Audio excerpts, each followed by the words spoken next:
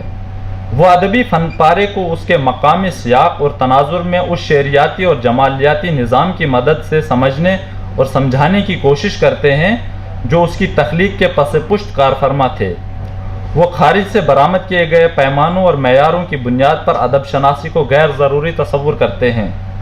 ان کا خیال ہے کہ تھیوریز اور نظریات جو کہ مغرب سے مستعار لیے جا رہے ہیں وہ ہماری اپنی ادبی اور تہذیبی روایت سے مناسبت نہیں رکھتے ہیں، لہٰذا انہیں آنکھیں بند کر کے قبول کرنا اور اپنی ادبیات کو اس تناظر میں پرکھنا ایک بے معنی ذہنی ورزش کے سوا کچھ اور نہیں۔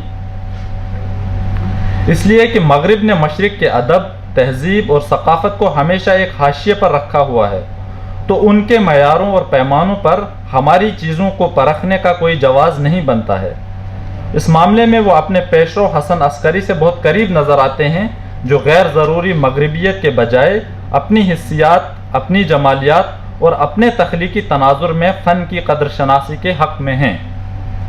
شمیم حنفی کی جدیدیت کی فلسفیانہ اساس جیسی معروف کتاب اور بعد کی دیگر تنقیدی کتابوں کے مطالعے سے یہ اندازہ ہوتا ہے کہ انہوں نے تنقید کے اس مسلک کو بہت دیر تک عملی صورت میں نہیں اپنایا۔ جدیدیت کی فلسفیانہ اساس میں جس قسم کے تنقیدی اور فلسفیانہ ذہن سے ہم متعارف ہوتے ہیں وہ بعد کی دیگر تنقیدی کتابوں میں نظر نہیں آتا۔ بقول ڈاکٹر کوثر مظہری کوٹ، جہاں تک شمیم حنفی کی تنقید کا سوال ہے اس میں کوئی دو رائے نہیں کہ انہوں نے ادب کی تعبیرات کے لیے مغربی نظریات کا سہارا کم لیا، حالانکہ جدیدیت کی فلسفیانہ اساس کو دیکھ کر یہ بات کہی جاتی ہے کہ انہوں نے مغرب کے نظریات پر کام کیا، لیکن اس پوسٹ ڈاکٹریٹ مقالے سے ان کے اپلائیڈ کرٹیسزم کی بات کریں تو ایک طرح کا بودھ بھی نظر آتا ہے۔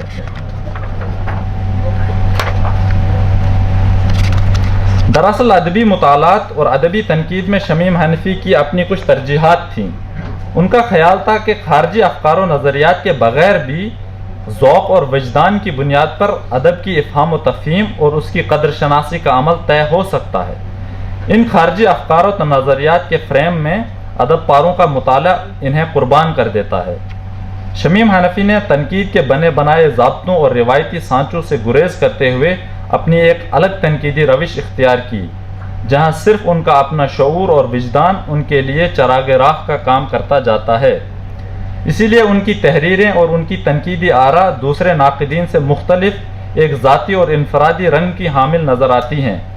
ڈاکٹر خالد جاوید نے شمیم حنفی کو اردو تنقید کا آؤٹ سائیڈر قرار دیا ہے، اور آؤٹ سائیڈر سے مراد ایسا نقاد ہے جو تنقید کے روایتی سانچوں اور اصولوں کو درہم برہم کر کے اس کے ارتقاء کی نئی راہیں ہموار کرتا ہے۔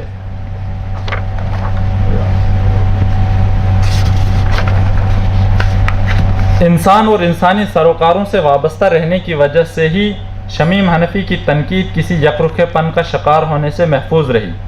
انہوں نے ہمیشہ اپنے ذہن اور فکر کو آزاد رکھا اور آزادانہ طور پر ادب کی قرت اور تنقید کی۔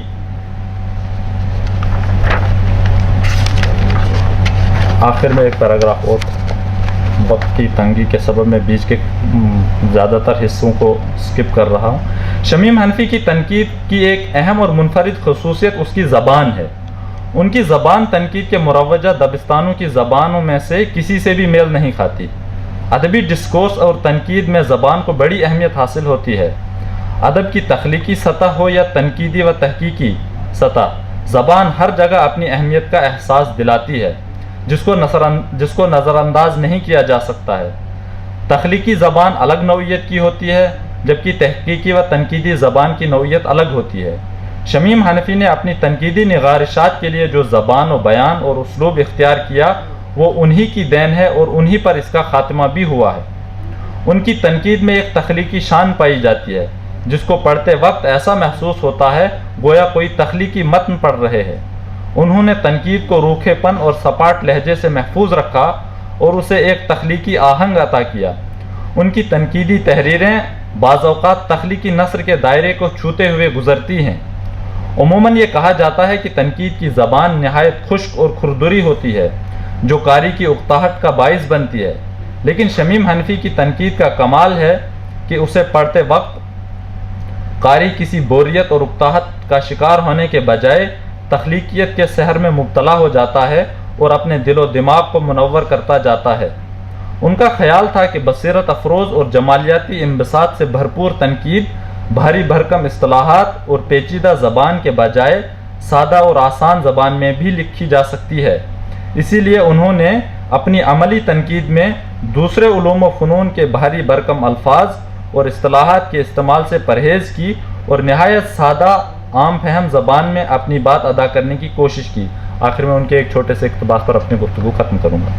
وہ لکھتے ہیں کوٹ، اچھی تنقید قاری کے حواس پر کبھی بوجھ نہیں بنتی، ایک خودکار اور خاموش طریقے سے قاری کے باطن کا نور بن جاتی ہے، اور یہ اسی صورت میں ہو سکتا ہے جب تنقید کا محاورہ، اسلوب اور اس کی لفظیات قاری کے تجربے سے پوری طرح ہم آہنگ ہو جائیں۔ پہیلیاں بجھوانے کی تھوڑی بہت شرط ادیب یا ادب پارے کی طرف سے عائد ہو تو کوئی مذائقہ نہیں، لیکن نقاد کو یہ حق نہیں پہنچتا۔ شکریہ۔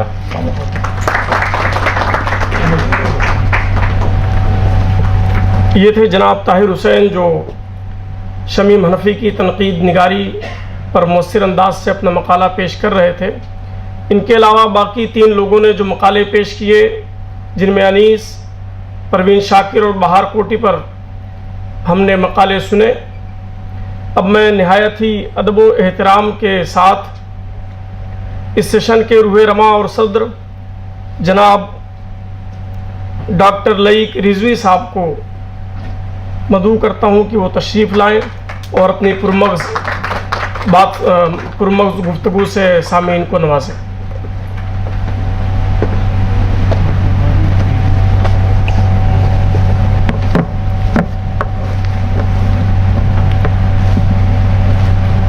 غالب انسٹیٹیوٹ کے ڈائریکٹر ڈاکٹر ادریس احمد صاحب،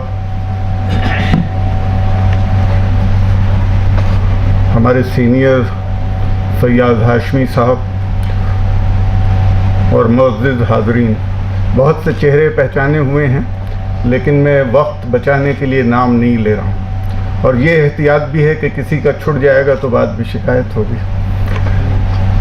حضرات، میں بہت شکر گزار ہوں غالب انسٹیٹیوٹ کا، بالخصوص ادریس احمد صاحب کا، کہ انہوں نے اس اہم سیمینار میں مجھے شامل ہونے کا موقع دیا۔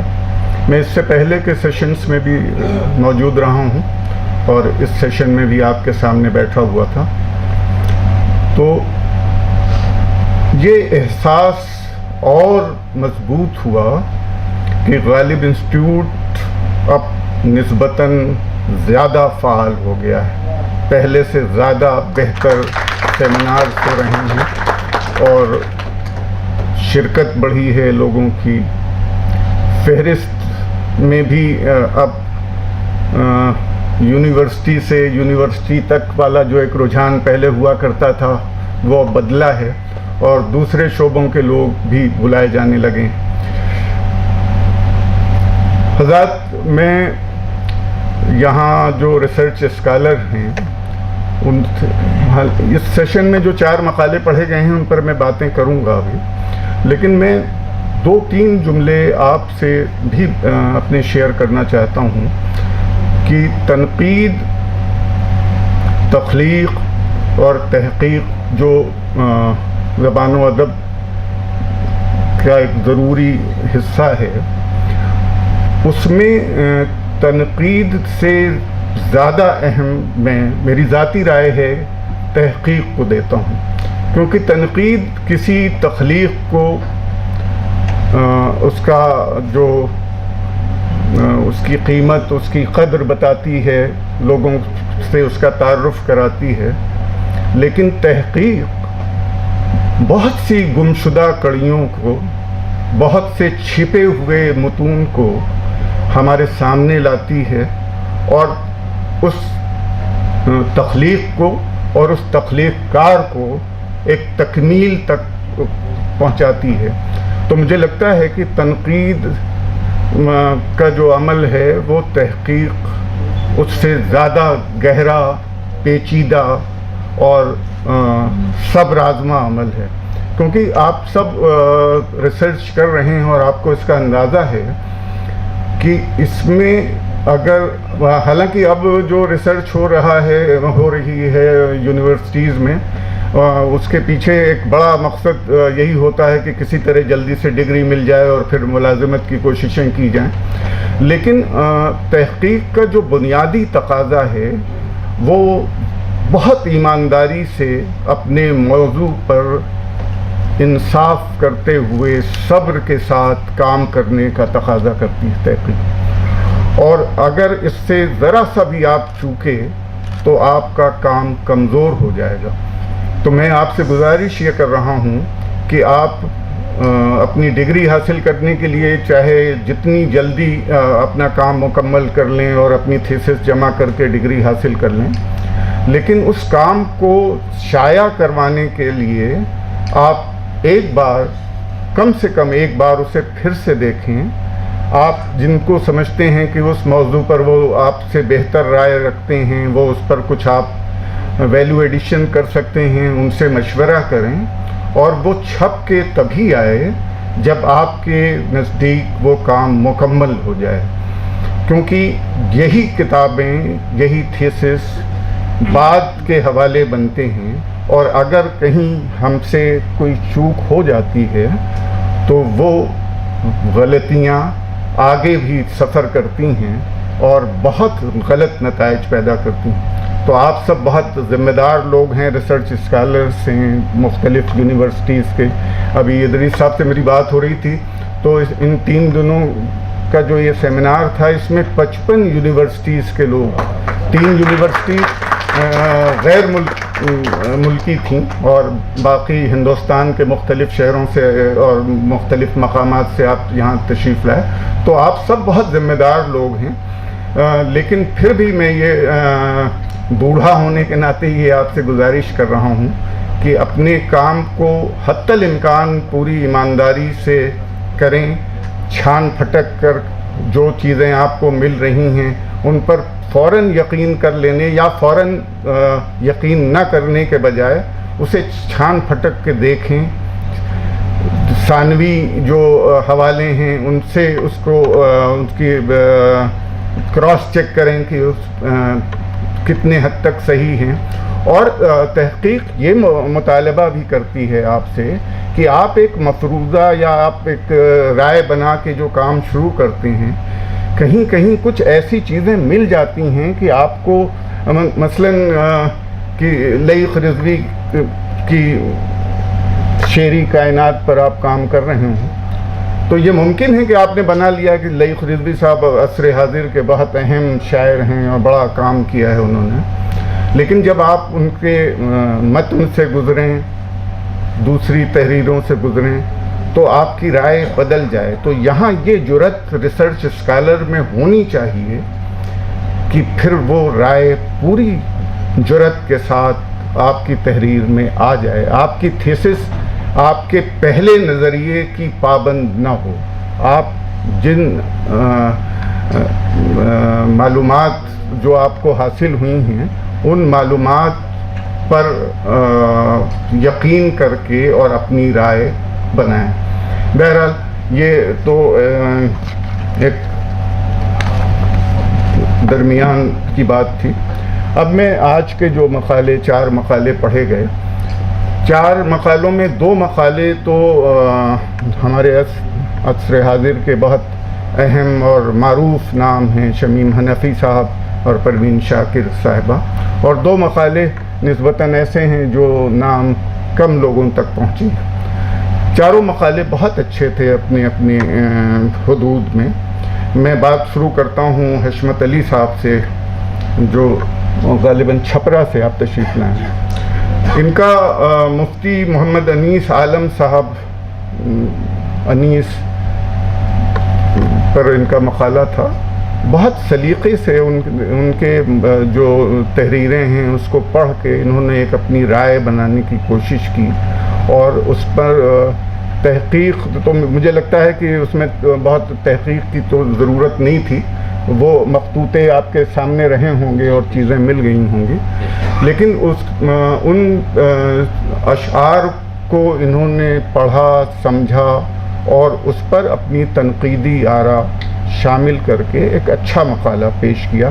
میں امید کرتا ہوں کہ جب ان کا تھیسس سامنے آئے گی تو انیس صاحب کے بارے میں دنیا اور بہتر طریقے سے جانے گی.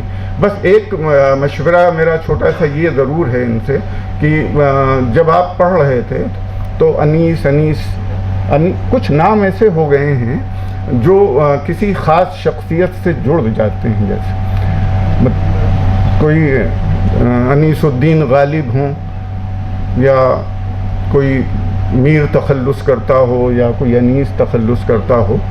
تو مجھے لگتا ہے کہ اس میں آپ کو یہ احتیاط کرنی چاہیے کہ انیس کے ساتھ وہ جو لاحقہ ان کا وطن کا یا ان کے پورے نام کے ساتھ پڑھتے, تو جب آپ کا یہ پیراگراف کہیں جائے گا کہ انیس کی غزلوں میں یہ ہے تو یہ غلط فہمی پیدا ہو سکتی ہے کہ میر انیس کی بات ہے. یہ ایک مشورہ ہے. جی. تو اس کے علاوہ انظر صاحب جو گورکھپور یونیورسٹی سے تشریف لائے ہیں اور ہمارے دوست رضی صاحب کے شاگرد ہیں, ان کا پروین شاکر پہ مقالہ. پروین شاکر ہم سب لوگوں کی بہت پسندیدہ شاعرہ ہیں, تو اچھا مقالہ ان کا, اور انہوں نے بہت سلیقے سے لکھا بھی ہے اور سلیقے سے پڑھا, اور پوری کوشش جو ناظم کی یہ تھی رئیس احمد صاحب کی کہ وقت کا وہ کچھ لحاظ کریں, لیکن انہوں نے پورا مقالہ پڑھا اور مجھے لگتا ہے کہ اچھا مقالہ تھا, اور یہ جب شائع ہوگا تو ایک بہتر صورت میں ہم سب کے سامنے آئے گا. ٹیپو سلطان صاحب راجستھان سے تشریف لائے. محمود الحسن بہار کوٹی کی تخلیقی کائنات پر ان کا کام ہے, ان کی شاعری, ان کے افسانے, ان کی تنقید نگاری پر انہوں نے نظر ڈالی اور بہتر طریقے سے. لیکن میں اپنی ذاتی رائے میری یہ ہے کہ اس کو پھر سے یہ اثر نو اس پر غور کریں, اور اس مقالے کو اگر یہاں کوئی چھپنے کی صورت بنتی ہے, یہاں غالب انسٹیٹیوٹ ان مقالوں کو شائع بھی کرتا ہے بعد میں, تو کہیں جب شائع ہو تو اس سے پہلے اثر نو اس پر پھر غور کر لیجئے گا اور یہ اس سے بہتر ہو جائے گا مجھے لگتا ہے. طاہر حسین صاحب نے شمیم حنفی صاحب کی تنقید نگاری پر مقالہ پڑھا. شمیم حنفی صاحب کو ہم سب لوگوں نے دیکھا ہے, سنا ہے, سیکھا ہے ان سے ایک ہمارا رشتہ یوں بھی ہوتا ہے کہ وہ ہماری یونیورسٹی کے سابق شاگرد تھے. الہ آباد یونیورسٹی سے پڑھا تھا انہوں نے اور ترقی پسندوں کی صحبت یافتہ تھے, لیکن بعد میں جدیدیوں سے قربت ہو گئی تھی. لیکن اس کے قطع نظر ان کی جو تنقید ہے وہ اپنا ان کی ایک الگ شناخت ہے, اور اس عصر میں وہ شمیم حنفی کو نظر انداز کر کے آپ اس تنقیدی منظرنامے کو دیکھ نہیں سکتے. انہوں نے بہت بہتر طریقے سے کلاسیکی شاعری پر بھی اور ہمعصر شاعری پر, ہمعصر افسانوں پر کام کیا ہے, اور اس حوالے سے جو مجھے لگتا ہے کہ شمیم حنفی صاحب پر یہ پہلا کام ہوگا اگر علی گڑھ میں ہو رہا ہے. اچھا, میرٹھ یونیورسٹی میں بھی ہو رہا ہے. اچھا, تو یہ مقابلہ تو اب اور ہوگا. اب آپ سب لوگ یہ غور کیجئے گا کہ ہم سب کو یہ انتظار رہے گا کہ شمیم حنفی صاحب پر سب سے اچھا کام کہاں سے ہو کے آتا ہے.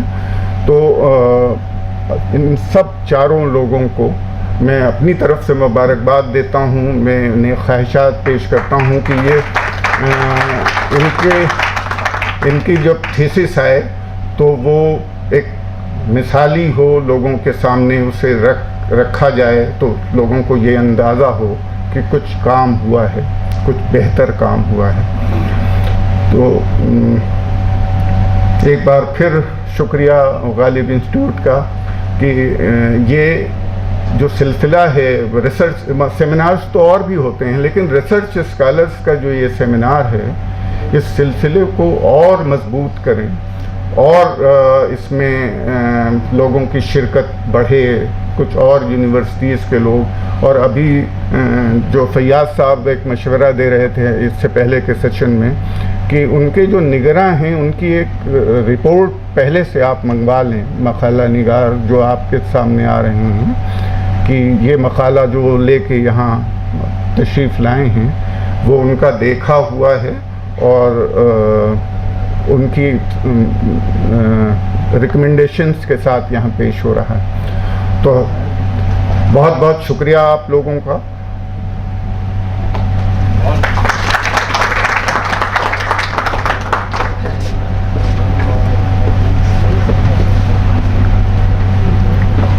سر آپ کا بہت شکریہ کہ آپ نے اپنے تجربات کی روشنی میں نہایت ہی مفید اور کارآمد باتوں سے ہم سامعین کو نوازا.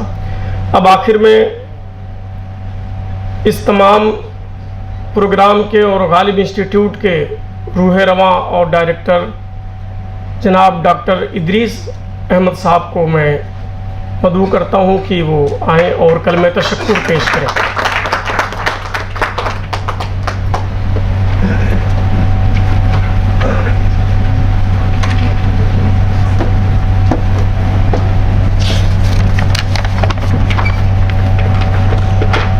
السلام علیکم.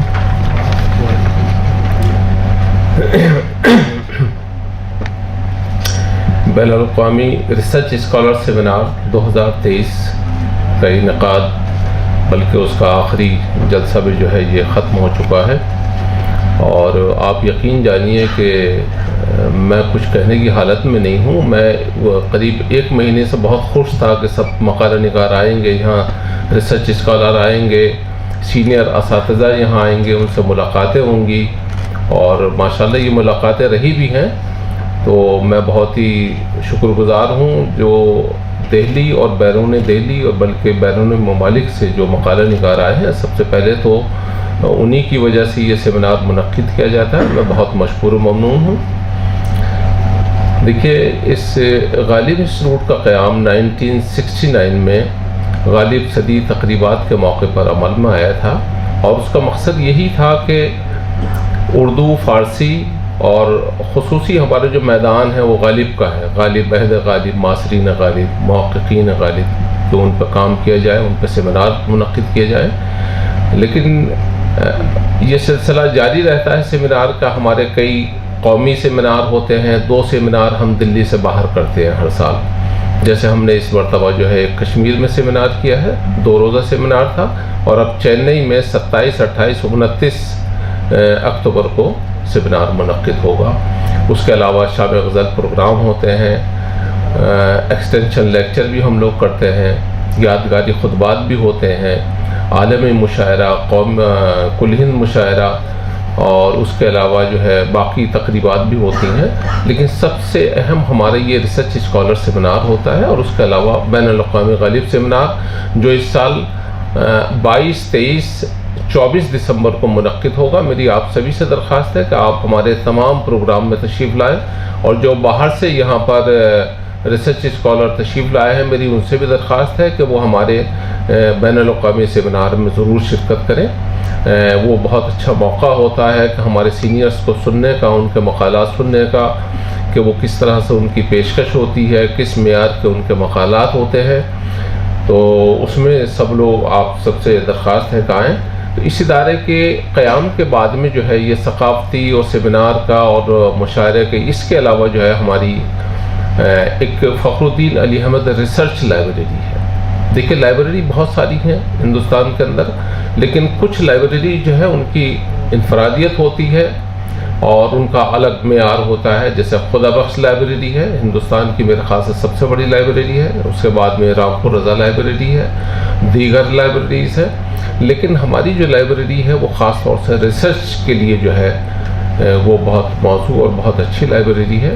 اس میں ڈیل نیٹ کی فیسلٹیز بھی ہمارے یہاں موجود ہیں, اور ہمارے جو مشتاق صاحب جو ہمارے لائبریرین ہیں, آپ یقین جانیے کہ یہ اتنے فعال اور اتنے محنتی اور اتنے مدد کرنے والے ہیں کہ میں مطلب ہمیں ان کا شکر گزار ہوں کہ انہوں نے جس طرح سے جو ہمارے اس برس 200 سے زیادہ ریسرچ اسکالر یہاں تشریف لائے. انہوں نے کچھ ریسرچ اسکالر تو ایسے تھے جنہوں نے ایک ہفتہ یہاں رک کر کے ریسرچ کی ہے, اور ان کے ریسرچ کے دوران ان کے طعام کا انتظام, ان کو 100 کاپی ہم لوگ مفت میں فوٹو کاپی کراتے ہیں. ٹیل نیٹ کی فیسلٹیز, یہ جیسی کسی بھی کتاب کا وہ مطالعہ کرتے ہیں, مشتاق صاحب فوراً ایک دم اس کتاب کو مہیا کرتے ہیں. ان کی ہر ممکن مدد کی جاتی ہے. ایک انٹرنیٹ سیکشن ہے ہمارا الگ. آپ سبھی ریسرچ اسکالر ہیں, کبھی غالب انسٹیٹیوٹ میں آنا ہو آپ کو بالکل ویلکم ہے, آپ کا استقبال ہے یہاں. ہر ممکن مدد کی جائے گی کسی بھی ریسرچ کے تعلق سے, یا کبھی بھی ویسے بھی اگر آپ آئیں گے یہاں ملاقات کے لیے تو بہت سازگار ماحول یہاں آپ لوگوں کو ملے گا انشاءاللہ. دوسرا ہمارے ایک بیگم عابدہ احمد میموریل, بیگم عابدہ غالب میوزیم ہے, اس کا رینوویشن ابھی ہوا ہے, اسی سال ہوا ہے, اور اس میں عہد غالب کی بہت ساری جو ہے بہت نادر اشیاء وہاں پر موجود ہیں. میری آپ سے سب سے درخواست ہے, میرے خیال سے آپ لوگوں نے دیکھا بھی ہوگا جا کر کے, غالب کے ان کی بیوی کے ملبوسات ہیں, ان کے استعمال کی ہوئی پلیٹیں ہیں, اور دیگر اشیاء ہیں جو انہوں نے خود استعمال کی ہیں غالب نے, اور غالب کا اصلی فوٹو بھی ہمارے پاس موجود ہے. شعبہ اشاعت, اس میں قریب 250 کتابیں ہم لوگ جو ہے غالب, عہد غالب, محققین غالب اور دیگر اردو اور فارسی اصناف پر جو شائع کر چکے ہیں.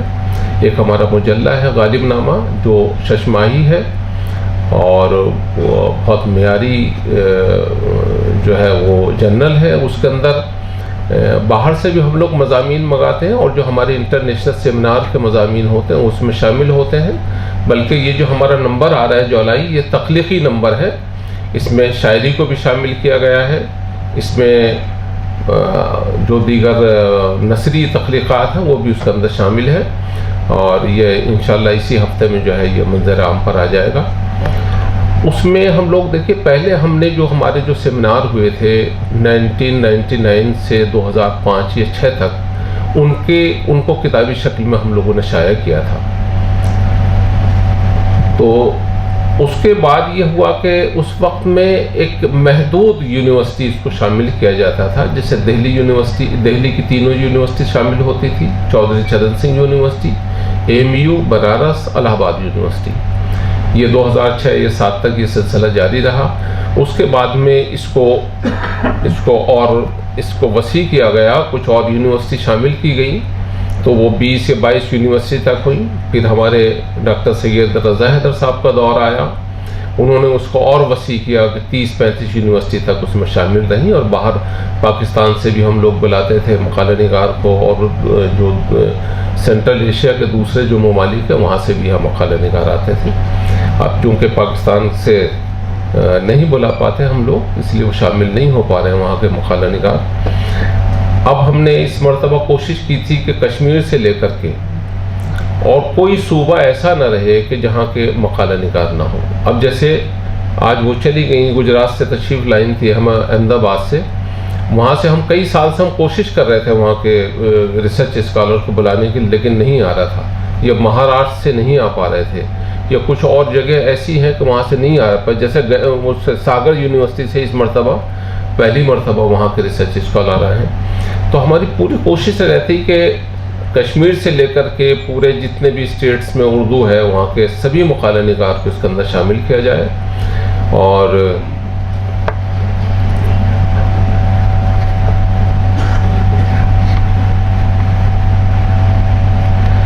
اس کے علاوہ دیکھیے ایک اور ہمارا ایک شعبہ ہے جس میں اردو, فارسی اور میوزک کی کلاسز ہوتی ہیں. پہلے یہ جب یہ لاک ڈاؤن لگا تھا اس میں ہم لوگوں نے مطلب یہ آن لائن شروع کیا تو 11,500 اسٹوڈنٹ تھے ہمارے اس کے اندر تینوں کلاسز کے اندر.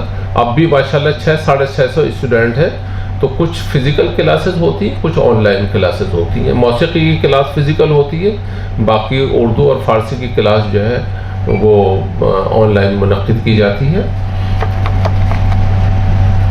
دیکھیے یہ وہ اسٹیج ہے کہ جس پہ خواجہ احمد فاروقی, یوسف حسین خان, قاضی عبدالودود صاحب, نثار احمد فاروقی, پروفیسر نذیر احمد, سید امیر حسن آبدی, خلیق انجم صاحب, اسلم پرویز صاحب, گوپی چند نارنگ, قمر رئیس, محمد حسن, مالک رام, رام لال, کشمیری لال ذاکر, پروفیسر صدیق الرحمن قدوائی, شمیم حنفی, تنویر احمد الوی, رشید حسن خان, احمد ندیم قاسمی, احمد فراز, فیض احمد فیض, قطیر شفائی, اصغر ندیم سید, جمیل جالبی, حبیب جالب, انتظار حسین اور دیگر بڑے بڑے یہاں اردو اور فارسی کے دانشوروں نے یہاں پہ جو ہے یہاں پر وہ انہوں نے اپنے مقالات پیش کی ہیں, صدارتیں کی ہیں. تو یہ وہ بڑی بابرکت جگہ ہے اور اس کے گواہ ہمارے محمود فیاض ہاشمی صاحب ہیں. میں ان کو 88 سے دیکھ رہا ہوں یہاں پہ. یہ بھی نوجوان تھے یہ ماشاءاللہ, اور اب بھی نوجوانی ہے, کوئی ایسا نہیں ہے. تو یہ وہ جگہ ہے کہ ہم لوگوں نے ان کی قدم بوسی کی ہے, ان کی صحبت میں رہے ہیں. خوش نصیبی ہے میری کہ میں 88 سے یہاں پر ہوں اور اس سبھی لوگوں سے ملاقات کا شرف حاصل ہے.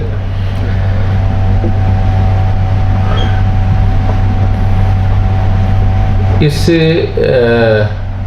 سیمینار میں باقی جو ہمارے دوسرے سیمینار بھی ہوتے ہیں اس میں ہم لوگ ایک کتاب میلے کا بھی انعقاد کرتے ہیں یہاں پر کہ چند بک سیلر کو یہاں بلایا جائے اور ان کی جو کتابوں کی فروخت ہو, یا ان کو کم از کم ہمارے ریسرچ اسکالر یا باقی جو حضرات ہیں وہ ان کو دیکھیں کہ کن مضامین پہ نئی نئی کتابیں جو ہے شائع ہو رہی ہیں اور مارکیٹ میں ہیں, اور وہ ان سے انہیں حاصل کر لیں. اب میں جتنے بھی ریسرچ اسکالر ہیں, دیکھیے میں صحت مند تنقید کا جو ہے حامی ہوں, اور ظاہر ہے ہم لوگ بھی انسان ہیں, ہم لوگوں سے بھی خطا ہوتی ہے, کمیاں رہ جاتی ہیں. تو آپ جانے کے بعد میں ایک ایک خط آپ وہاں سے میرے خیال سے بھیجیں, ہم لوگوں کو مشورے دیں کہ جس سے اگر کوئی کوتاہی ہم لوگوں سے رہ گئی ہے, کوئی کمی رہ گئی ہے کسی طرح سے, یا کسی اصلاح کی ضرورت ہے, تو اس کے لیے اپنی آراء ہم لوگوں کو بھیجیں. تو انشاءاللہ ہم لوگ کوشش کریں گے کہ اس فیلڈ میں بھی سدھار کیا جائے. اب میں جو میرے یہ جو سب پورے آرگنائز کرنے میں میری ہم لوگ مدد کرتے ہیں یہاں پر, ہمارے ڈاکٹر محضر رضا صاحب ہیں. ڈاکٹر صاحب کھڑے ہو جائیے.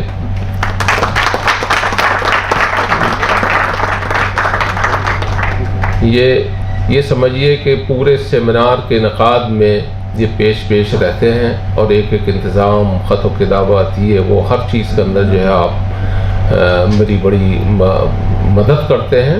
اور میں خوش نصیب ہوں یہاں اس وقت میں کہ جو اسٹاف ملا ہوا ہے, یقین جانیے کہ یہ بہترین فوج ہے. اگر کوئی یہ کہے کہ آپ کو ایک ہفتے بعد سیمینار کرنا ہے, انشاءاللہ ہم منعقد کر کے دکھلا دیں گے, اور سب انہی لوگوں کی وجہ سے ہوتا ہے. دوسرے ہمارے مشتاق صاحب ہیں. مشتاق صاحب آپ بھی کھڑے ہو جائیے. لائبریری کے تعلق سے تو میں نے بہت تعریف کی ہے ان کی, یہ بہت قابل تعریف انسان ہیں اور بہت محنت کرتے ہیں. ایک ایک چیز کو منٹ ٹو منٹ, مجھے کوئی کہنے کی ضرورت نہیں ہوتی. ہم لوگ سیمینار سے ایک ہفتہ پہلے اسٹاف کی میٹنگ بلاتے ہیں, اور پھر جس کی جو ذمہ داری اس کو بتا دی گئی, وہ ہر شخص اپنی اپنی ذمہ داریوں پہ کھرا اترتا ہے. ان میں ہمارے مشتاق صاحب ہیں, ہمارے عبدالتوفیق صاحب یہ تشریف فرما ہیں. یہ جتنے بھی کھانا اور دیگر جو انتظامات ہوتے ہیں, چائے کا ہے, کھانے کا ہے, ناشتے کا ہے, اور ہوٹلس وغیرہ کا ہے, وہ سب آپ دیکھیں. ماشاءاللہ بڑی خوشی کے ساتھ میں سب انجام دیتے ہیں, بہت ذمہ داری سے. ہمارے اشمنی ہے ایک یہاں پر, اور عمر صاحب ہیں, یاسمین صاحبہ ہیں, ان کی ذمہ داری فولڈر اور جو دیگر جو کام ہوتے ہیں سیمینار کے تعلق سے وہ کرتی ہیں. ہمارے اکاؤنٹنٹ ہیں, اب انہوں نے سارا آن لائن اپنا کر لیا. آپ کی جتنے بھی ہمارے مقالہ نگار ہیں, آپ فکر مت کیجیے گا, ایک ایک کا ایک ایک پیسہ پہنچ جائے گا. انشاءاللہ آپ کے گھر پہنچنے سے پہلے آپ کا پیسہ پہنچ جائے گا. سلمان ہیں, ہمارے افروز علی ہیں, یہ منوج سنگھ ہیں, اور مسیح ہمارے یہاں بیٹھے ہوئے, پھولوں کا سارا انتظام ان کا ہوتا ہے. تو اسی طرح سے فردن ہمارے جتنا بھی اسٹاف ہے اپنی ذمہ داریوں کو بہت خوبی سے سر انجام دیتا ہے. میں ان کا بہت ہی مشکور و ممنون ہوں. اگر ان کا تعاون نہ ہو تو میں کچھ بھی نہیں کر سکتا یہاں پر. اب 18 تاریخ کو ہمارا ایک بزم غالب پروگرام ہونا ہے یہاں اسی اسٹیج پر. اس کے روح روا ہمارے مرزا صاحب ہیں, ان کی سرپرستی میں وہ منعقد ہونا ہے. اور میں کیا کہوں کہ میں خاص طور سے اپنے محمود فیاض ہاشمی صاحب, منیر ہمدم صاحب یہاں تشریف رکھتے ہیں, اور میرے بڑے بھائی لیق رضوی صاحب جو میرے کرم فرما ہیں, بڑی محبت رکھتے ہیں, بڑی شفقت رکھتے ہیں مجھ سے. میں ان کا بھی بہت ہی دل کی گہرائیوں سے شکر گزار ہوں کہ آپ تشریف لائے, اور ہمارے تمام پروگرام آپ اپنے ٹی وی چینل پہ جو ہے وہ نشر کرتے ہیں.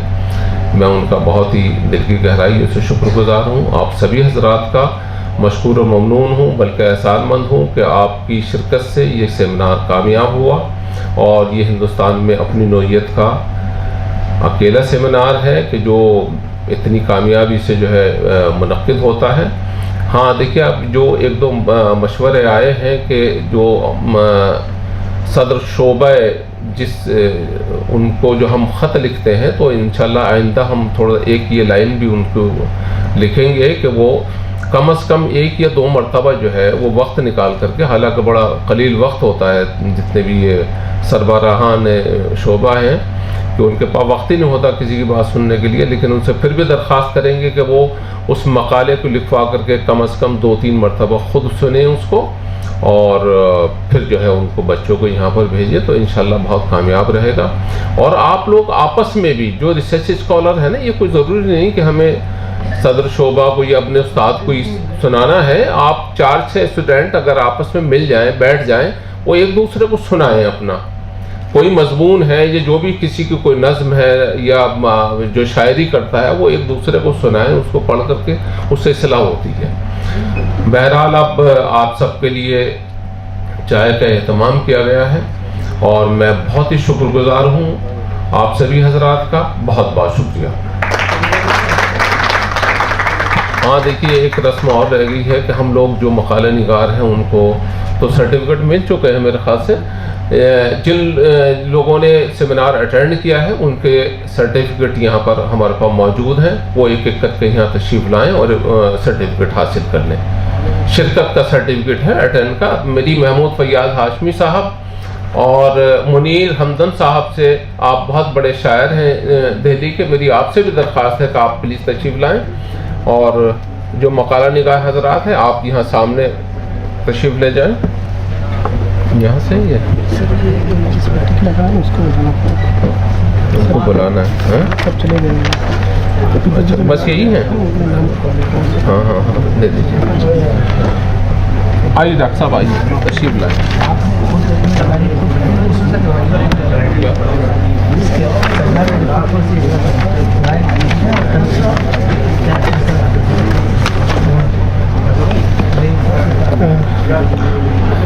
حاضرین جلسہ آداب, یقیناً اب یہ سحروزہ بین الاقوامی ریسرچ اسکالر غالب سیمینار اختتام پذیر ہوا, اور ہم میں سے جو بھی ریسرچ اسکالر مختلف یونیورسٹی سے آتے ہیں وہ یہ چاہتے ہیں کہ ہمیں کچھ ایک یادگاری تحفہ یہاں سے ملے. انسٹیٹیوٹ اس کا ہر سال انتظام کرتا ہے. سب سے پہلے میں اپنے ڈائریکٹر صاحب کا بہت شکر گزار ہوں کہ وہ ہم لوگ کی حوصلہ افزائی کرتے ہیں اور ہر ممکن ہماری مدد کرتے ہیں کہ کسی بھی طریقہ سے کوئی بھی پروگرام ہو, وہ کس طریقے سے اس کی کامیابی کے لیے ہمیں کام کرنا ہے, اس کی نشاندہی کرتے ہیں. بہت شکریہ سر آپ کا. سب سے پہلے میں research scholar Riyaz Ahmad Delhi university, ان سے گزارش ہے کہ وہ آئے اور ڈائس پہ اپنا سرٹیفکیٹ لیں. Muhammad Tauseef Raza, doctor Zakir Hussain Delhi college. Muhammad Imran Raza, university of Delhi. Muhammad Nasir, Jamia Millia Islamia. ان سے گزارش ہے کہ وہ آئیں اور سند سرٹیفکیٹ حاصل کریں.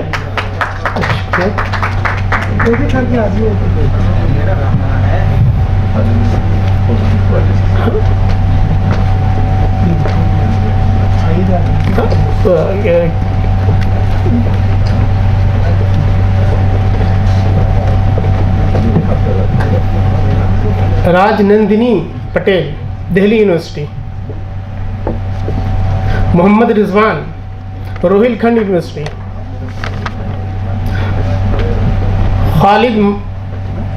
خالد مظہر, پرشین, دہلی یونیورسٹی. محمد مہتاب عالم, دہلی یونیورسٹی. اقبال احمد, DU. غلام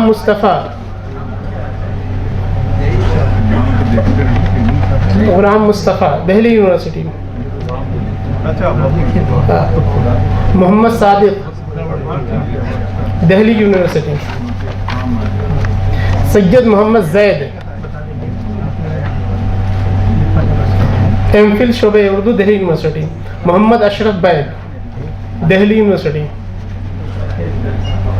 عبد الناصر,